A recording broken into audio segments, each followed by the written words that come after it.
Shalom. Nous avons fait une petite pause pendant les périodes de la Pâque pour permettre à ceux qui nous suivent de se concentrer sur le programme au niveau de leur communauté respective. Surtout que en ce moment, nous discutons d'un thème différent de celui de la Pâque. 1 Corinthiens,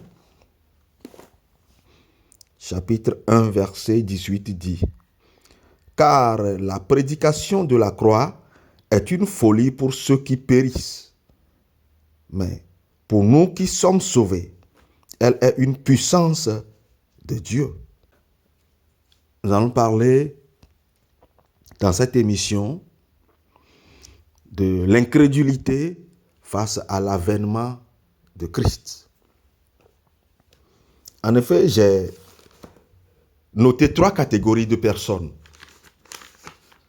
Ceux qui n'y croient pas. Pour eux, la Bible dit qu'ils conçoivent le message de la croix comme une folie. Pour cela, ils périssent.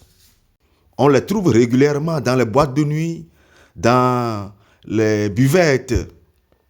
Mais chaque fois que le sujet de Dieu est annoncé ou énoncé, ils ont toutes sortes d'arguments, de critiques, du genre: si tu es fils de Dieu, jette-toi en bas. Ou encore: toi qui détruis le temple et qui le rebâtis en 3 jours, sauve-toi toi-même.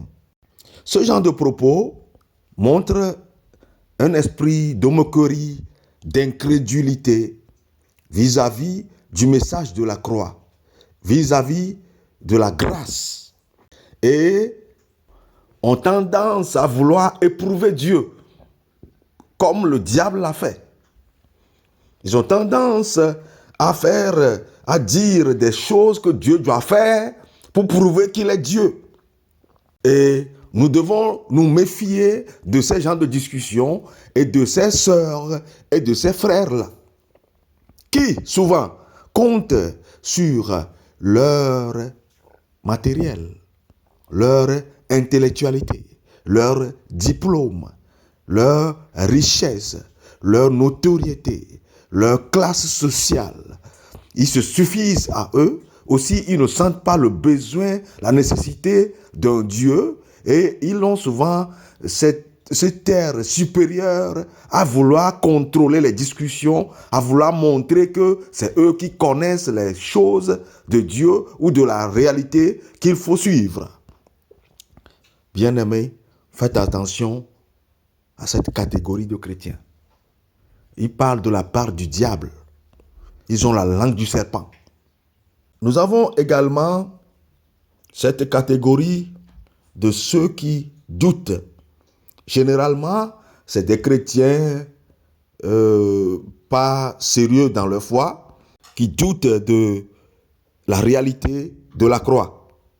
Dans Matthieu 26, verset 63, et le souverain sacrificateur prenant la parole lui dit: je t'adjure par le Dieu vivant de nous dire si tu es le Christ, le Fils de Dieu.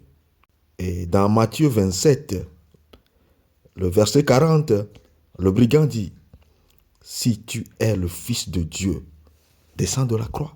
Bien-aimé, dans la dynamique de la foi, le doute est la position la plus fatale, la plus destructrice. La Bible dit que tu n'es ni chaud ni froid, tu seras vomi. Le Seigneur que nous adorons n'est pas le oui et le non. C'est pour cela que dans la foi, nous devons avoir une conviction à défendre. La Bible appelle l'autre catégorie ceux du dehors. Si vous êtes du dehors, alors occupez-vous des choses du dehors. Mais si vous êtes de l'intérieur, alors cultivez la parole et croyez en le Fils du Dieu vivant. Et c'est la 3e catégorie. Dans Acte 8, verset 37, l'eunuque répondit: je crois que Jésus-Christ est le Fils de Dieu. En Jean 11, verset 27, elle lui dit, oui Seigneur, je crois que tu es le Christ, le Fils de Dieu qui devait venir dans le monde. C'est ainsi que Marthe répondait au Seigneur. Nathanaël dit la même chose. Simon-Pierre dit la même chose. L'officier romain dit la même chose. Moi, je dis la même chose et je reçois la grâce pour toi afin que tu puisses dire la même chose au nom de Jésus-Christ de Nazareth.